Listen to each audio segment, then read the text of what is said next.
Bem, amigos, nós vamos iniciar esse programa falando sobre internet. No programa anterior, eu fiz aqui um comentário de que na Europa o Internet Explorer havia perdido espaço para o Mozilla Firefox, né? Naquele momento, uma pesquisa que foi publicada dizia que o Mozilla Firefox havia ultrapassado o Internet Explorer em 2%. E agora saiu uma nova pesquisa, agora no dia 3 de fevereiro, e essa diferença ela aumentou bastante, né? A diferença que antes era entre 2% e 3%, agora subiu para 14%, né? O navegador da Google subiu mais 2%. Isso significa que o Internet Explorer, aos poucos, está perdendo espaço aí nesse mercado dos navegadores, né? Quando uma empresa consolidada como a Microsoft, com um produto tão reconhecido quanto o Internet Explorer, começa a perder mercado, surge uma série de questionamentos, né? Por que isso está acontecendo? Durante tantos anos, o Internet Explorer foi o líder de mercado. Agora, por que ele está perdendo, né? E aí passaram a ser analisadas uma série de fatores. E, para nossa surpresa, no dia 4 de fevereiro, a Microsoft lançou uma nota mundial que deixou aí os internautas de boca aberta. É o seguinte, ela disse que na verdade, a Microsoft detectou uma falha no Internet Explorer, tá? Que ela vem desde as primeiras versões do Windows. E ela disse ainda que provavelmente 900 milhões de usuários já podem ter sido afetados, né? Como é que funciona isso? Essa falha no sistema permite com que hackers consigam manipular o navegador de internet no momento do uso e com isso fazer o acesso às informações sigilosas, né, como senhas. Quando a gente vê uma notícia como essa sair, aí fica fácil entender o porquê está tendo a queda de mercado, né? Imagine você que o Windows é um sistema operacional hoje ainda mais utilizado no mundo, apesar do Linux estar aí galgando o seu espaço, mas a realidade é que o Windows é o sistema operacional mais utilizado no mundo, não é? E desde 86 nós temos versões do Windows rodando, e só agora em 2011, ou seja, mais de 15 anos depois, a Microsoft vem detectar uma falha que vem desde a primeira versão do Windows. Isso é um absurdo para uma empresa do porte da Microsoft, né? Assumir uma falha dessa de um produto há mais de 15 anos e levar a público que aproximadamente 900 milhões de usuários já podem ter sido afetados, né? Isso é um problema seríssimo, né? Nós esperamos que isso seja corrigido, mas independente de qualquer coisa, eu acho que fica aí a questão para o alerta, né? Fica aí a questão do alerta para segurança, né? É importantíssima a questão de segurança, né? E não estou aqui querendo fazer uma política contra a Microsoft, muito pelo contrário, eu utilizo os programas da Microsoft, o meu computador pessoal tem aplicativos Microsoft, mas eu acho que até que a Microsoft emita um novo parecer informando de que esse problema já foi corrigido, eu acho que é válido, meus amigos aí, internautas que estão nos assistindo pela Bahia Foco TV, que passem a utilizar um outro navegador, né? Utilizem aí o Firefox, o Mozilla Firefox, utilize o Chrome, porque pelo menos você vai estar resguardado.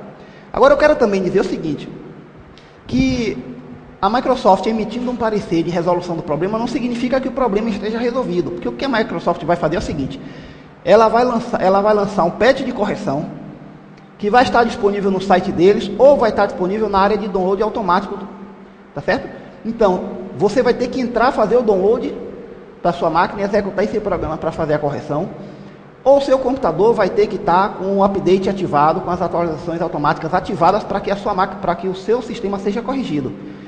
Como a maioria das pessoas não deixam a atualização automática ativa no computador, significa que muitos milhões de usuários do Internet Explorer irão continuar com o problema até que essa correção seja feita. Então é válido lembrar que a empresa vai soltar essa correção não é automática. Então, para acontecer, ou você vai ter que entrar no site da Microsoft para poder baixar essa atualização na sua máquina, ou então seu computador vai ter que estar com o mecanismo de atualização automática ativado para que seu computador seja corrigido. Até lá, a recomendação é utilizar um sistema que esteja menos vulnerável. E já que estamos falando de navegadores de internet, né, aproveitar aqui para dar a notícia de que está previsto agora para março o lançamento da nova versão do Mozilla Firefox, né? Está previsto agora para a primeira quinzena de março, vai sair a versão 4.0. E a Firefox ela diz o seguinte, que a versão 4.0, né, que eles estão desenvolvendo, estão fazendo atualizações no navegador com base em um sistema de programação mais moderna e que isso vai permitir, tá certo, uma navegação mais ágil e que o navegador ele não terá mais alguns problemas de compatibilidade que existem hoje, né? A versão atual hoje é 3.6.3, já está muito boa, né? Mas a versão 4.0 deve sair aí ainda mais. Com todos esses problemas que nós estamos presenciando, principalmente com o Internet Explorer, né? Existe aí uma perspectiva de que essa diferença de 14 pontos percentuais hoje, em termos de utilização do Internet Explorer para o Mozilla, ela aumente para pelo menos 20% ou 25% quando sair a versão 4.0 do Mozilla. Então fica aí a informação e nós vamos estar atentos, tá certo? Vamos estar atentos, vamos fazer os testes, vamos trazer as novidades para vocês logo em breve. Bem, continuando falando de internet, eu vou trazer para vocês aqui agora uma notícia, que vocês vão notar que existe uma certa discrepância entre o que é falado e a realidade, né? Nós sabemos que a China é um dos países mais populosos do mundo, né? É um dos países também mais tecnológicos do mundo. E a China, ela prega, né, a situação da internet livre, ou seja, eles querem que a internet seja de uso de domínio público, que todo mundo tenha internet. Mas essa semana veio aí uma notícia, né, e que é no mínimo curiosa e que deixou o mundo todo um pouco assustado, né? Vocês devem ter acompanhado aí nos noticiários nacionais do problema que está acontecendo no Egito, né? Então lá no Egito tem um problema aí, estão querendo derrubar o presidente lá, o líder do governo que está há 30 anos. E isso está tendo uma repercussão mundial. E a China, né, mostrando preocupação ou com medo da repercussão dos protestos que estão acontecendo lá no Oriente Médio, eles censuraram a palavra Egito. Todos os provedores oficiais da China bloquearam a palavra Egito. Então lá, durante 3 dias, qualquer pesquisa que era feita na internet com a palavra Egito teve o seu conteúdo censurado. Isso é um absurdo, né? No momento em que se prega a liberdade de expressão, a liberdade de imprensa, né? E que um país com a população que tem a China e com a tecnologia que tem a China, eu acho que não tem nenhuma necessidade de ficar bloqueando nada. Até porque não adianta mentir, porque a verdade sempre vai prevalecer, não é? Então eu tenho aqui ainda a informação de que os portais chineses, o Sina.com e o Sohu.com, que são os dois maiores, fizeram esse bloqueio, né? Esse bloqueio não foi voluntário, foi feito através de decreto, né? O governo obrigou a fazer isso. E resta lamentar, né? Não tem nenhum sentido esse tipo de bloqueio. Eu quero dizer também o seguinte, que não é a primeira vez que isso acontece lá na China, não, né? A China já andou bloqueando o Orkut, já andou bloqueando o Twitter, já andou bloqueando o Facebook, né? Uma tentativa de barrar alguns tipos de informação, mas isso não foi à frente, né? E ainda voltado para essa questão da internet, tem uma situação bem interessante. Aqui no Brasil, a ANAC, que é a Agência Nacional de Aviação Civil, ela tem uma regra, né, uma regra normativa, que ela proíbe a utilização de internet em voos nacionais. Então, se você for viajar de avião aqui no Brasil, tem 2 coisas que você não vai poder fazer. A primeira é manter o seu celular ligado, e a segunda é acessar a internet, né? Tudo bem que existem alguns voos que são rapidinhos. Se você, por exemplo, pegar um voo e você sair de Salvador para ir para Aracaju, seu voo é 40 minutos. Se você sair de Salvador para Porto Seguro, 40 minutos. Se você for para São Paulo, 2 horas. Mas se você sair de Salvador para ir para Manaus, com conexões e tudo, são 8 horas. Então imagine aí um empresário, uma pessoa que quer andar bem informada, que está com seu notebook e não vai poder acessar a internet. Porque em todos os aviões tem sinal, eles recebem sinal via satélite, tá? Mas aqui no Brasil é proibido. Enquanto no Brasil é proibido, lá nos Estados Unidos existe uma campanha, tá certo? Para que os internautas utilizem a internet dentro dos aviões. Você vê que curioso, né? Prova que o Brasil está anos-luz de atraso em relação a outros países, tá? Só para que vocês tenham ideia da campanha que é feita lá fora para fomentar, né, essa questão. Agora, neste mês de fevereiro, as 7 maiores companhias aéreas americanas formaram um consórcio que juntas tem aproximadamente 2.500 aeronaves, tá? E elas estão oferecendo gratuitamente o acesso à internet em qualquer uma dessas aeronaves, tá certo? Principalmente para uso no Facebook, tá? Então o Facebook faz parte desse consórcio, tá certo? E está fomentando a questão da utilização da internet. Aí eu pergunto o seguinte: se nos Estados Unidos os aviões podem prover, as companhias podem prover o acesso à internet aos seus clientes, tá certo? E ainda vão buscar o apoio para que isso aconteça, por que aqui no Brasil não pode isso acontecer? Sabe qual é a alegação da ANAC?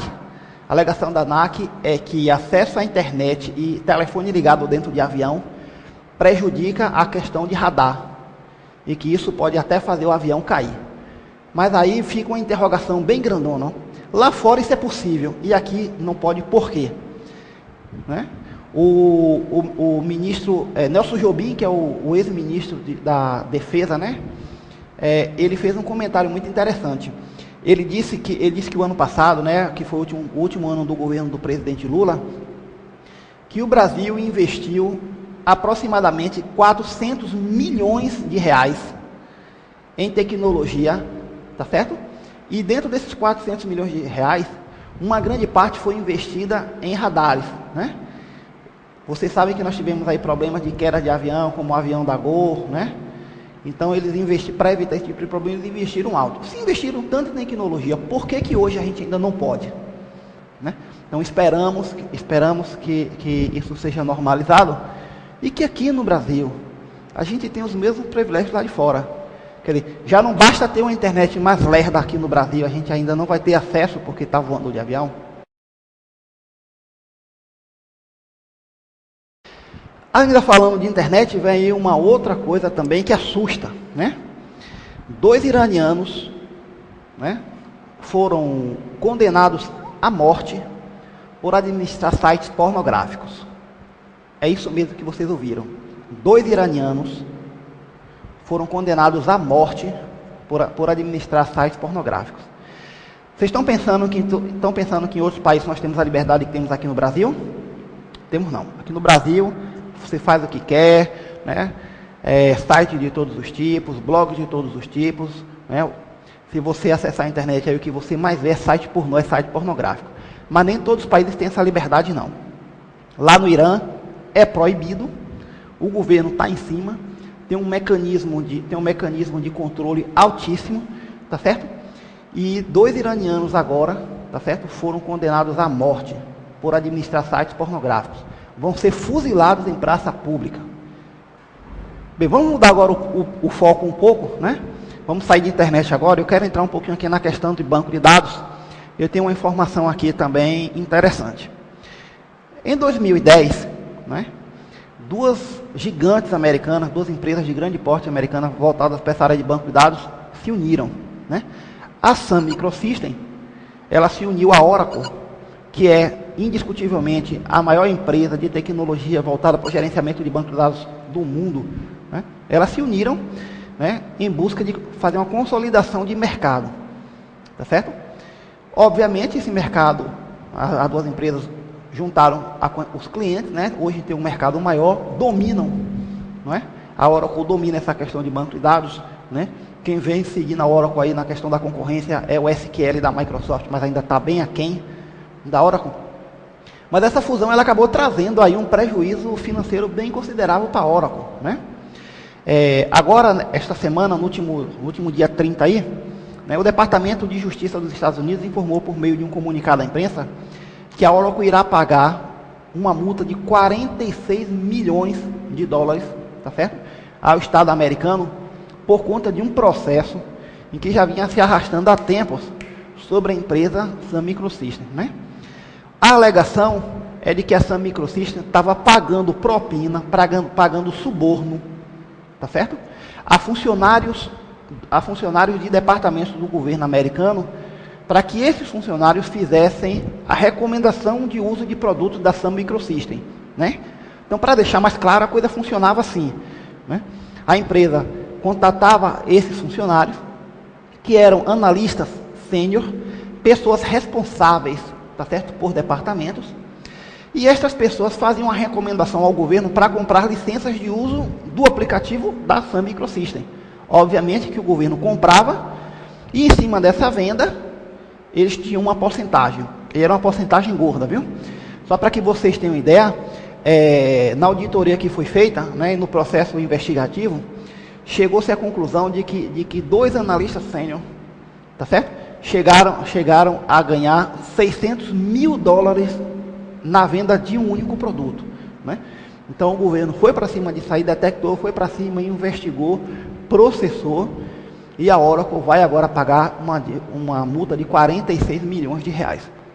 Sabemos que para a poderosa Oracle, uma multa de $46 milhões, de dólares, né? $46 milhões, não é nada que vá quebrar a empresa, mas pense aí, imagine você perder $46 milhões, não deve ser uma coisa muito agradável não.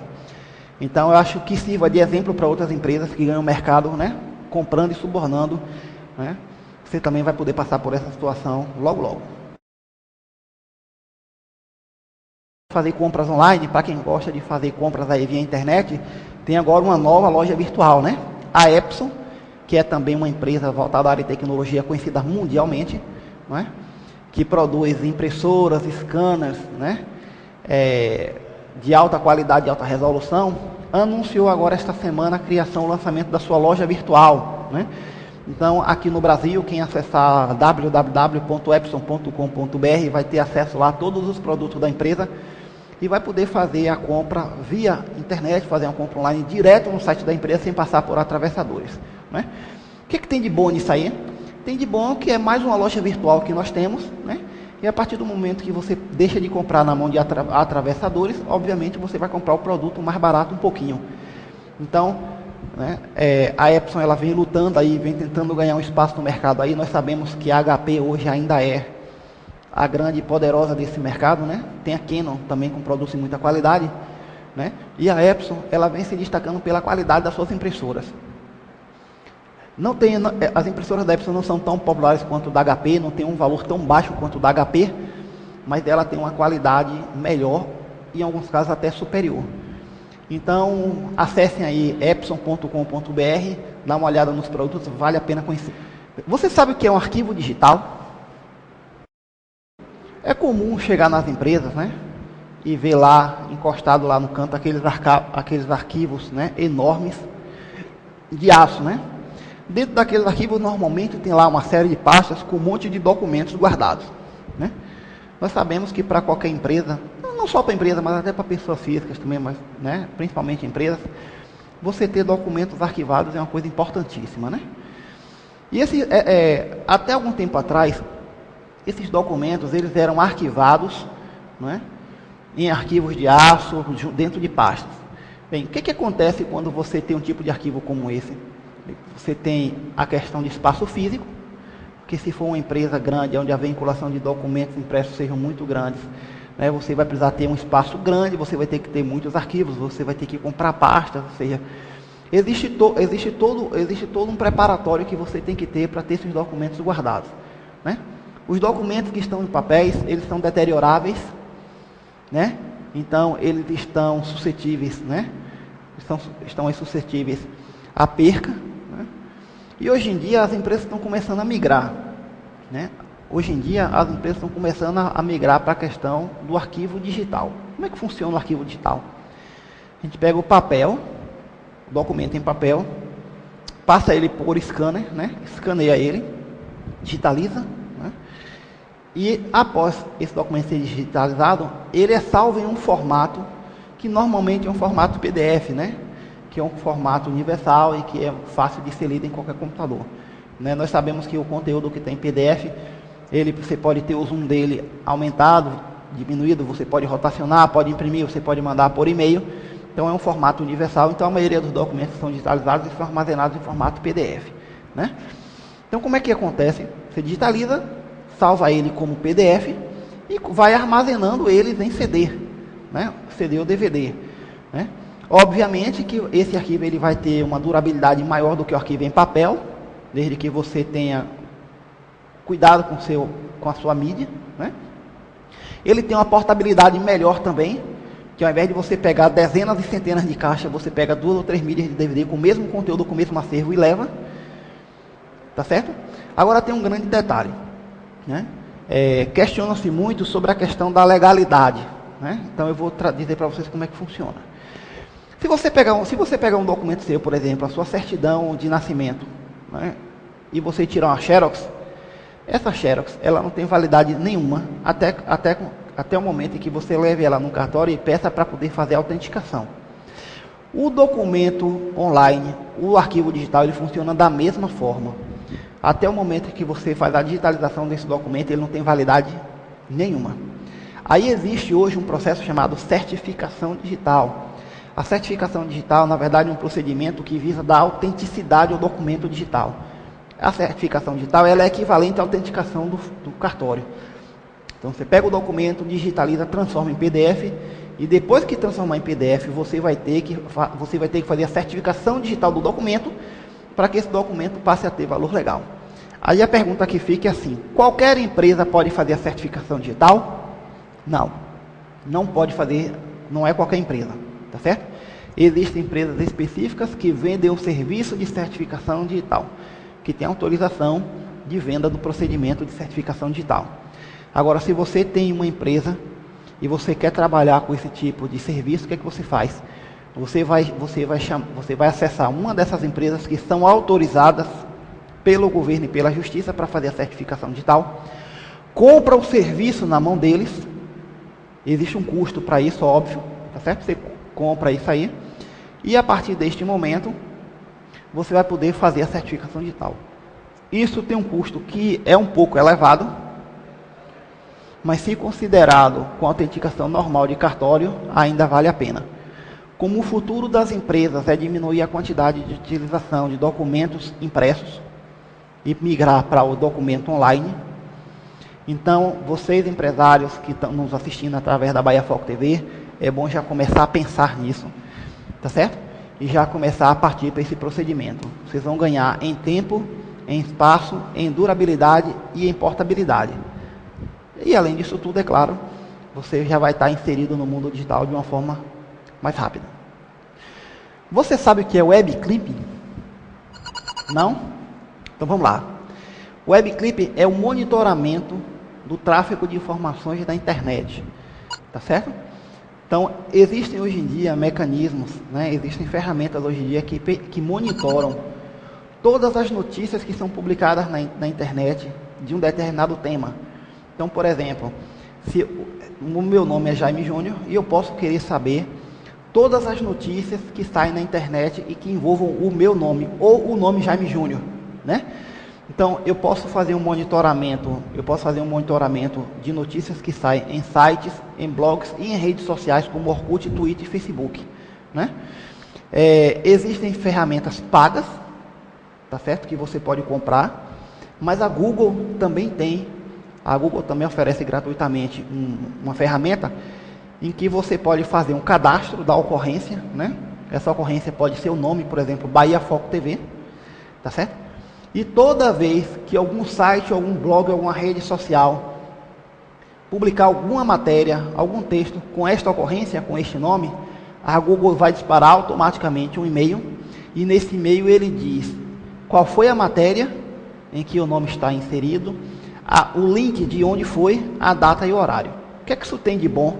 Tem de bom que isso vai permitir com que você faça um acompanhamento dos fatos, né? A partir do momento que você faz um acompanhamento, isso vai permitir a você fazer um agradecimento ou pedir um direito de resposta caso você se sinta ofendido, né? Pessoas físicas normalmente não utilizam esse tipo de serviço. Não tem muita necessidade. Mas para empresas, né? E para agentes políticos eu acho que é importantíssimo, né? Então, por exemplo, uma empresa Bahia Foco TV, é importante que ela saiba, né, que ela tenha conhecimento de tudo que rola aí na grande rede com o nome dela, né? Toda notícia que é publicada na grande rede. Então ela pode fazer esse mecanismo e ficar atento toda vez que algum site tiver alguma informação sobre a Bahia Foco TV, a Bahia Foco TV vai receber um e-mail dizendo que aquele site mandou, né? É importantíssimo também para municípios, né? Então, por exemplo, a Prefeitura de Jacobina, a Prefeitura de Orolândia, a Prefeitura de Mirangaba, é importantíssimo saber o que é que sai com o nome delas, né? o nome do prefeito, o nome do vereador, o nome de um deputado, né? Então esse serviço, esse monitoramento das notícias que são publicadas na internet, independente de ser um site, um blog ou uma rede social, referente, né, a um determinado tema, um determinado nome, esse procedimento recebe o nome de web clipping.